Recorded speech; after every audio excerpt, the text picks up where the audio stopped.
मन मंदिरा गजर भक्तीचा.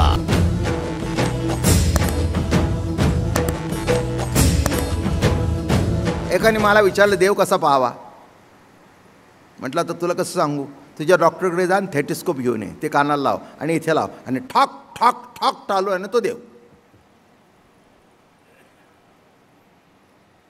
प्रत्येक क्षणाला जो ठोका येतोय ना तालबद्ध आहे. ठॉक ठॉक ठॉक ठॉक ठॉक ठॉक वाढला की समजावं आता निघायची घाई झाली.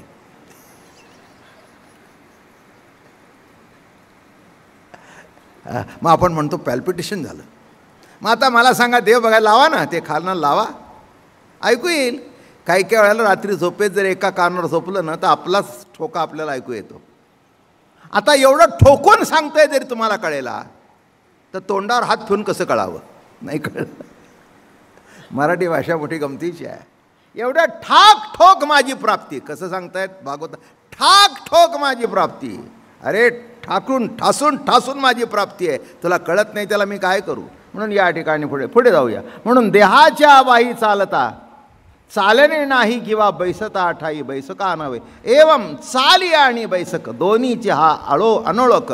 चालणं आणि बसणं याची दोन्हीची त्याला ओळखत नाही, कारण सगळी चाललेली आहे ती देहाची देहाकडून चाललेली क्रिया आहे. अहो चालणे आणि बैसके म्हणाल कैसे न गडे एक तरी लागविले आत्मसुख नवलं नाही. अहो जिथे आत्मसुख आहे तिथे आत्मसुखाहून जर क्रिया परिच्छिन्नच नाही तर जी जी क्रिया घडेल आहे तरी तेच, नाही तरी तेच. आहे कोणी सांगितलं.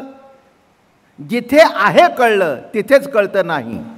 दोन्हीची ठिकाणी मगाशी आत्ता देखीजे ना न देखीजे. देखीजे ना न देखीजे ऐसी दशा जेथ निपजे ते ते माझे दर्शन साचोकारे. ते माझं साचोकार दर्शन आहे. दिसणं आणि न दिसणं हे जिथून प्रगट होतो ते. अगा आपुले रहाणी सकट स्वरूप जे हा प्रगट आत्मत्वी संतुष्ट ते न देखती आन. हा शिवरूपच आहे, शिवरूपच आहे. आत्मस्वरूपाच्या ठिकाणी संतुष्ट आहे म्हणून तो कुठे जायची गरज नाही. आपल्या ठिकाणी मस्त आहे शिवस्वरूपामध्ये. मी गमतीने नेहमी सांगत असतो बरं का, शिवलाय म्हणून शिव.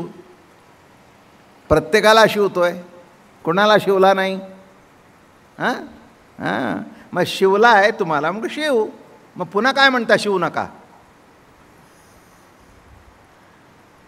पुन्हा काय म्हणता. अरे शिवलाय म्हणून तर शिव.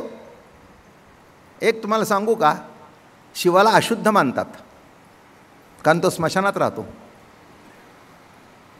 उत्पत्ती स्थिती लय, तेव्हा लय हे शिवाचं स्वरूप आहे. बरोबर आहे. राहतो कुठे. म्हणून तर त्या ह्याचं मुंडकं कापलं काय ते नावही लक्षात राहत नाहीत त्या पुराणातली. जावई त्यांना चांगला पाहिजे होता. उमा म्हणे माझे जळाले माहेर. बरं का, गंमत आहे त्या कथेची. काय पटला नाही नवरा. ती म्हणली मला हाच पाहिजे. सासू म्हणाली कसला नवरा हा. हां त्याचे कपडे काय, अमकं काय तमकं काय. आणि त्यांच्याबरोबर जे वराड गेलं होतं ती स्मशानातली भुतावळ सगळी गेली होती.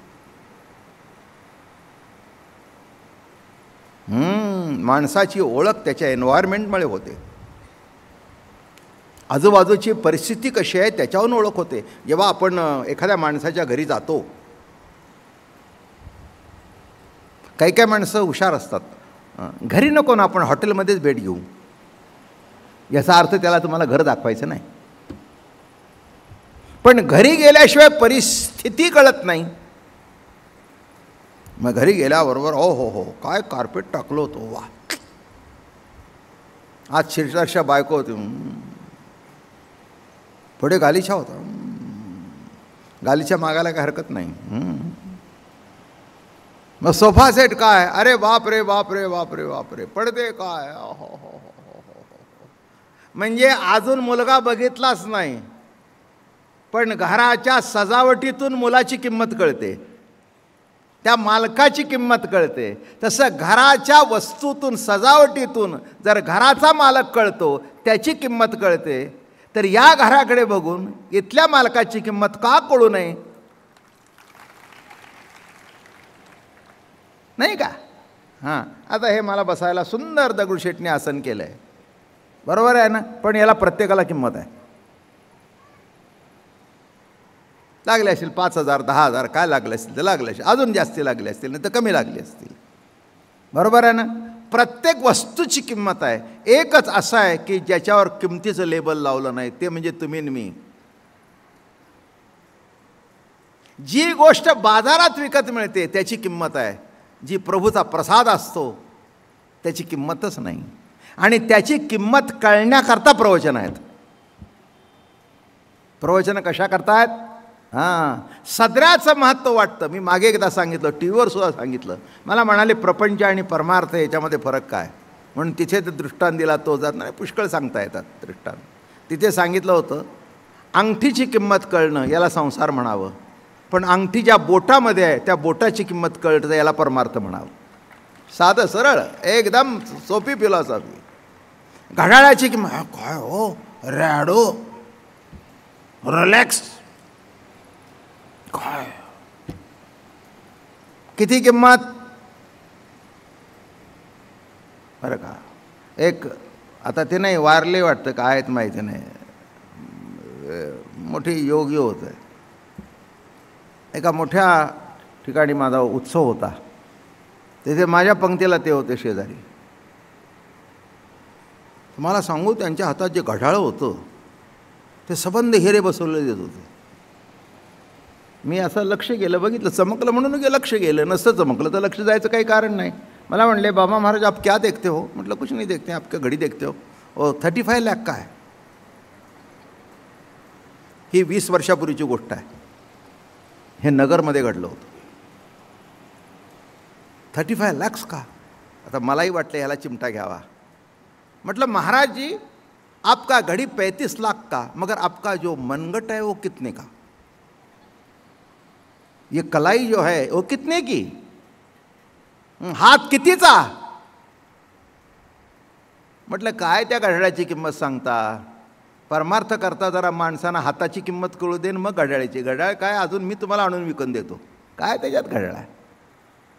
हां, घड्याळाकडून मोठेपणा नाही. तुम्ही मोठे होता म्हणून कुणी मला घड्याळ दिलं 35 लाखाचं. घड्याळामुळे तुम्ही मोठे नाही, तुम्ही मोठा होता म्हणून घड्याळ दिलं. माझं बोलणं कळलं का? नाही म्हणले, येतो वाच कोई आगली आहे. म्हटलं हाच वारकरी संप्रदाय. अरे वस्तूकडून काय मोठेपणा आहे, पण जग वस्तूकडून बघतं. माझं बोलणं कळलं का? वस्तूकडून बघतं. अरे वस्तूकडून बघू नकोस. मी मागे सांगितले तुम्हाला, वस्तूचा शब्द अर्थ आहे ही वस्तू आहे, ही वस्तू आहे, ही वस्तू आहे, ही वस्तू आहे. माईक वस्तू आहे, हे घड्याळ वस्तू आहे, ही वस्तू आहे. पण ज्ञानेश्वरीत उभे आहे तरी परमात्माईसे जे एक वस्तू असे, तरी परमात्माईसे जे एक वस्तू असे, ते जया दिसे ज्ञानास्तव, ते ज्ञानदेव. ते जया दिशे ज्ञानास्तव, ते सत्ता मात्र ज्ञान, ते ज्ञानदेव. म्हणून नीट लक्ष. वस्तू, वसतू वासुदेव, दोन शब्दांनी वस्तू आणि वसतू. तरी परमात्माचं जी एक वस्तू आहे, वस्तू म्हणजे जो तुझ्यात वस्ती करून आहे, ज्ञान आणि वस्ती करून असणारा परमात्मा, याच्यात यत्किंचित फरक नाही. हे कळलं तेच ज्ञान. तरी परमात्माईसे जे एक वस्तू असे, ते जया दिसे ज्ञानास्तव, ते ज्ञान पैगा बरवे. मन मंदिरा गजर भक्तीचा.